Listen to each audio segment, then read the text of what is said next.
네, 안녕하세요. 이동민입니다. 오늘은 이제 세 번째 시간이고요. 오늘의 유닛은 꼬르비제처럼 메모하기입니다. 어떻게 보면은 제가 아까 1강에서 말씀해드렸던 이 수업의 어떤 목적을 설명해 드리는 거, 이제 그걸 이제 조금 더 디테일하게 이게 어떻게 커리큘럼이 녹았는지, 그리고 왜 그렇게 해야 하는지에 대한 설명이 좀 많으니까 이론 파트거든요. 그래서 여기만 들으신 다음에 이제 바로 드로잉을 이제 시작을 할 거예요. 일단 이거는 이제 꼬르비제가 한 메모들인데, 한번 이렇게 교환을 한번 쭉 봐주시면 이렇게 글이 막 있고, 그 다음에 이제 투시도도 있고, 그 다음에 어떤 도면 같이 보이는 것도 있고, 그렇게 보여요.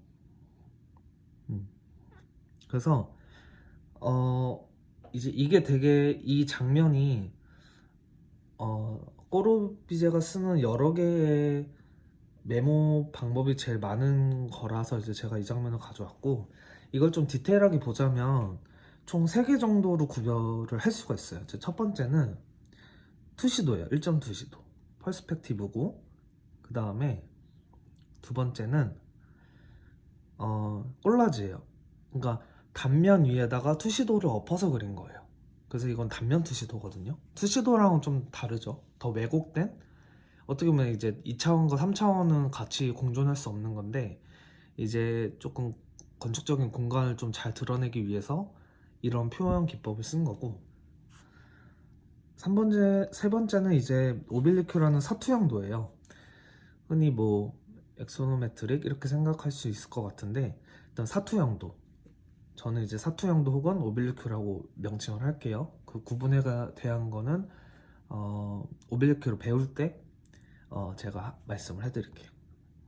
그래서 이렇게 있고, 그 다음에 이거는 뭐 좀 점점점도 많고, 그 음영 표현도 많고, 디테일한 가구나 사람 이런 게 많죠. 어떻게 보면 이거는 이제 스케치를 조금 넘어서 살짝의 렌더링을 한 거라고 보면 돼요. 이제 이거를 이제 우리는 사람을 시키거나 이제 컴퓨터한테 시켜서 이미지를 도출을 해내죠. 그래서 이제 메모의 종류는 1.2시도, 그다음 단면 투시도, 그다음 사투형도, 그리고 도면 정도, 이런 종류로 이제 자기가 건축 공간을 메모하는 어떤 종류가 있다라는 걸 알아두시면 될 것 같고, 그 다음에 조금 특이한 거는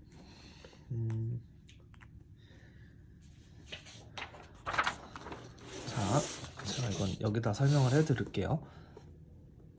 우리가 스케치를 배울 때 막 한꺼번에 디테일하게 표현하지 않을 거예요. 그게 무슨 말이냐면, 자, 만약에 제가 어떤 소실점이 여기 있는 어떤 벽을 하나 그린다 생각을 했는데, 사실 이건 제가 면을 그린 거죠. 왜냐면 여기 이런 두께가 있는 게 아니니까요. 근데 이런 두께가 있는 거를 일단 처음에는 배제를 할 겁니다. 이게 왜 그러냐면 어떤 서양권의 언어에서 볼 수 있는 제일 재밌는 특징인데, 예를 들어서 애플이 있고 애플이 있다고 한번 생각을 해볼게요. 그러니까 보통 이런 관사를 붙이거든요, 명사를 쓸 때 꼭. 이게 무슨 뜻이냐면, 예를 들어 I like 애플이를 하면은 약간 비문이죠. 그러니까 애플이라는 추상적인 것 자체를 좋아한다가 돼버려요. 그게 뭐 브랜드 애플인지 청사과인지 애플파인지 몰라요. 근데 이제 I like an 애플이라고 하면은 특정한 한 그 사과를 이제 지칭을 하는 거기 때문에 이건 이제 비문이 아니죠. 이런 식으로 어떤 추상적인 것과 그 다음에 구체적인 것을 되게 나누는 습관이 어떤 영어권은 다 있는 것 같아요. 음. 그래서 이제 어떤 그들의 철학가들도 보면은 이데화와 플라스틱, 뭐 구체와 추상, 뭐 이승과 저승, 이런 식으로 되게 이분해서 사고하는 습관이 있는데, 건축도 마찬가지인 것 같아요. 그러니까 어떤 벽, 뭐 기둥 이런 것들은 어떤 구체적인 대상인 거고, 그 다음에 면, 선 이런 단순 기하는 조금 더 추상적인 거겠죠. 그러니까 우리가 이제 스케치를 할 때 뭐 이런 식으로 어떤 면을 그리고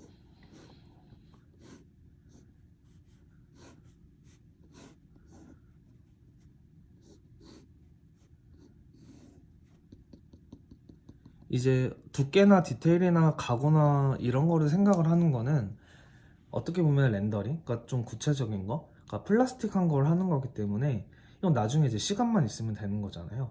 그래서 우리는 추상적으로 우리가 생각하는 공간을 바로 이제 메모하는 거, 이제 거기에 좀 더 포커싱을 해서 배울 겁니다. 그래서 이제 사고의 이의 첫 번째를 보시면 이제 추상적인 거와 구체적인 거, 그러니까 이대와 플라스틱을 되게 좀 철저하게 구분해서 좀 접근을 하면 조금 이해가 쉬우실 거고, 그 다음에 우리가 배워야 하는 어떤 모던 건축가들의 사고 두 번째는 그 수학적인 사고를 되게 많이 인용해요. 이게 무슨 얘기냐면,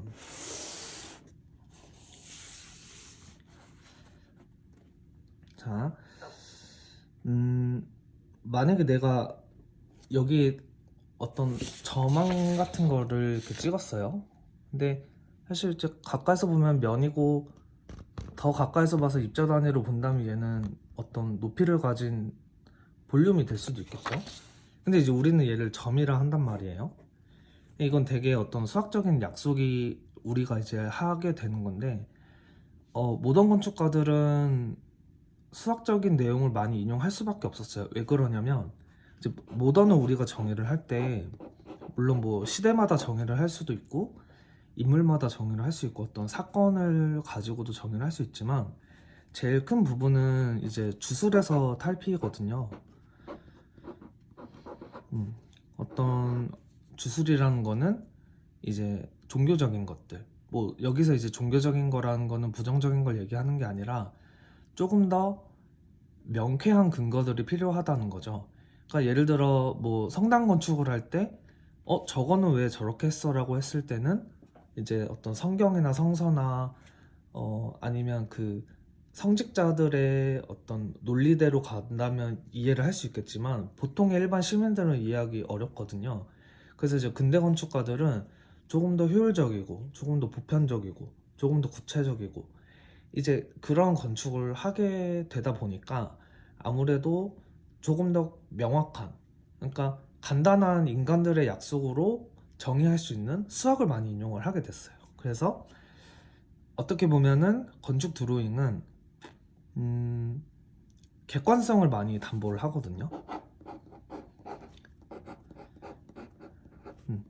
여기서 이 객관성이라는 거는, 그러니까 뭐 예를 들어 실제로 스케치를 하더라도 실시적인 도면이나 아니면은 렌더링이나 모델링이 나와야 한다는 거죠.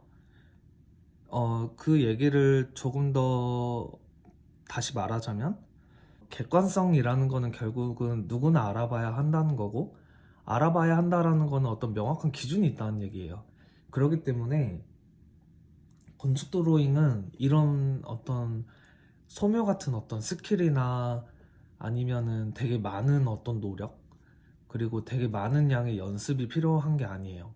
내가 어떤 몇 가지의 수학적인 법칙으로 이루어진 규칙만 따른다면 정말 쉽게 그 이론만 알고도 그릴 수 있는 게 이제 건축 드로잉이에요. 그래서 이제 내가 미술을 전공을 했든 안 했든 그림을 좋아하든 안 하든 전혀 상관이 없거든요. 네. 그래서 우리가 이제 가져야 했던 마인드는 일단은 우리는 꼬르비제 메모의 방법을 습득을 할 거다라는 거. 그 다음에 두 번째는 이데와 플라스틱, 그러니까 면과 벽을 구체적으로 구분해서 사고를 하자. 그러니까 내가 보이는 게 벽이더라도 면으로 그릴 수 있어야 되고, 내가 그린 게 면이더라도 벽으로 나중에 치환을 할 수 있어야 된다는 그런 사고. 그 다음에 두 번째는 수학적인 시스템. 그러니까 건축 드로잉은 어떤 연습이 많이 필요한 그런 숙달보다는 내가 몇 가지의 규칙을 정확히 알고 있느냐, 그게 더 중요하다는 거. 네, 그것만 알고 있으면 될 것 같습니다. 그래서 정말 몇 개의 법칙이 없어요. 그래서 그것만 알면은 멋있는 스케치를 할 수 있기 때문에 꼬르비제처럼 이제 다음 강의도 저를 또 따라와 주시면 되겠습니다. 감사합니다. 네.